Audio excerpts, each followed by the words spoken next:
नमस्कार दोस्तों, मैं हूं सतवीर सिंह और आप देख रहे हैं इंडिया बाया यूपी। आज हम बात करेंगे बिहार की राजनीति के उस मोड़ की जो शायद आने वाले कई सालों तक भारतीय राजनीति की दिशा और दशा तय कर सकता है। क्योंकि बिहार में जो कुछ हो रहा है वह सिर्फ सरकार बदलने की कहानी नहीं है।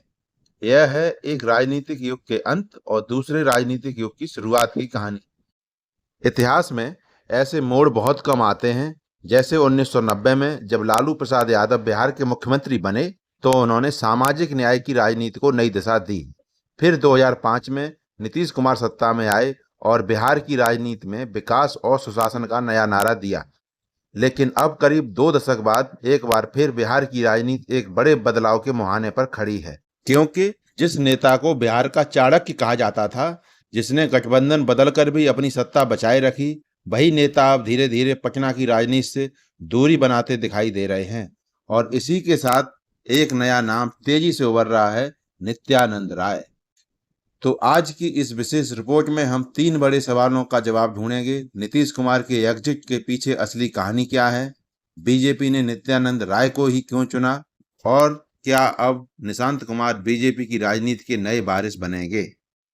सबसे पहले बात करते हैं नीतीश कुमार की। एक ऐसा नेता जिसने लगभग 20 साल तक बिहार की राजनीति को नियंत्रित किया, कभी एनडीए के साथ तो कभी महागठबंधन के साथ, लेकिन हमेशा सत्ता के केंद्र में रहे। इतिहास में भी ऐसे नेता बहुत कम हुए हैं इतनी लंबी अवधि तक सत्ता में बने रहे। अगर तुलना करें तो कुछ हद तक यही स्थिति पश्चिम बंगाल में ज्योति बसु के लंबे शासन जैसी थी। लेकिन अब नीतीश कुमार धीरे धीरे सक्रिय राजनीति से दूरी बनाते दिखाई दे रहे हैं। राज्यसभा के लिए उनका नामांकन सिर्फ एक राजनीतिक औपचारिकता नहीं था, यह एक पॉलिटिकल ट्रांजिशन का संकेत था। कुछ राजनीतिक विश्लेषक मानते हैं कि यह फैसला अचानक नहीं हुआ, बल्कि इसकी पटकथा 2025 के चुनावों से पहले ही लिखी जा चुकी थी। उम्र, स्वास्थ्य और बदलते राजनीतिक समीकरण का इन सब ने मिलकर नीतीश कुमार को एक नेशनल रोल के लिए आगे बढ़ने का रास्ता दिखाया। अब आते हैं उस नाम पर जो इस पूरे राजनीतिक बदलाव के केंद्र में है, नित्यानंद राय। अगर बिहार में बीजेपी अपना मुख्यमंत्री बनाती है तो यह लगभग तय माना जा रहा है कि नित्यानंद राय ही सबसे मजबूत दावेदार हैं। लेकिन सवाल यह है, क्यों? हाल ही में लोकसभा चुनाव में नित्यानंद राय ने आरजेडी के बड़े नेता आलोक मेहता को हराकर अपनी राजनीतिक ताकत साबित की है। वे उजियारपुर लोकसभा क्षेत्र से सांसद हैं और इससे पहले कई बार विधायक भी रह चुके हैं। यह जीत सिर्फ एक चुनावी जीत नहीं थी, यह संकेत था कि वे आरजेडी के मजबूत सामाजिक आधार में भी चुनौती खड़ी कर सकते हैं। नित्यानंद राय साल 2000 से सक्रिय राजनीति में हैं।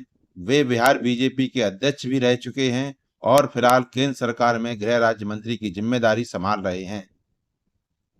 राजनीतिक गलियारों में चर्चा है कि नित्यानंद राय की अमित शाह से अच्छी बनती है। अमित शाह कई बार सार्वजनिक मंचों से नित्यानंद राय को भविष्य में बड़ी जिम्मेदारी दी जाएगी इसकी घोषणा कर चुके हैं। और अगर किसी को किसी राज्य का मुख्यमंत्री बनाया जाता है तो यह वास्तव में एक बहुत बड़ी जिम्मेदारी होगी।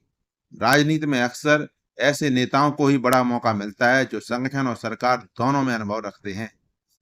बिहार की राजनीति में यादव वोट बैंक बेहद महत्वपूर्ण माना जाता है। 1990 के दशक में लालू प्रसाद यादव इसी सामाजिक समीकरण के सहारे लगातार सत्ता में बने रहे और अब बीजेपी उसी समीकरण को नए तरीके से चुनौती देना चाहती है, क्योंकि नित्यानंद राय भी यादव समुदाय से आते हैं और ओबीसी मतदाताओं के बीच उनकी अच्छी पकड़ मानी जाती है। लेकिन यह कहानी सिर्फ जाति राजनीति की नहीं है, इसके पीछे एक बड़ा गवर्नेंस मॉडल भी छिपा हो सकता है। क्योंकि अगर घटनाओं को जोड़कर देखें तो बिहार के नए राज्यपाल बनाए गए हैं सैयद अता हसनैन, जो सेना के वरिष्ठ अधिकारी रह चुके हैं, यानी कानून व्यवस्था और सुरक्षा पर जोर।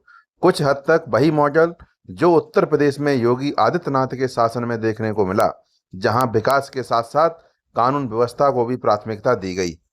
अब बात करते हैं इस कहानी के सबसे दिलचस्प मोड़, निशांत कुमार की।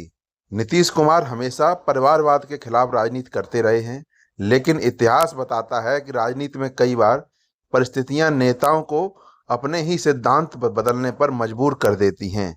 जैसे इंदिरा गांधी के बाद राजीव गांधी, या मुलायम सिंह यादव के बाद अखिलेश यादव, और अब जेडीयू के सामने भी वही चुनौती है।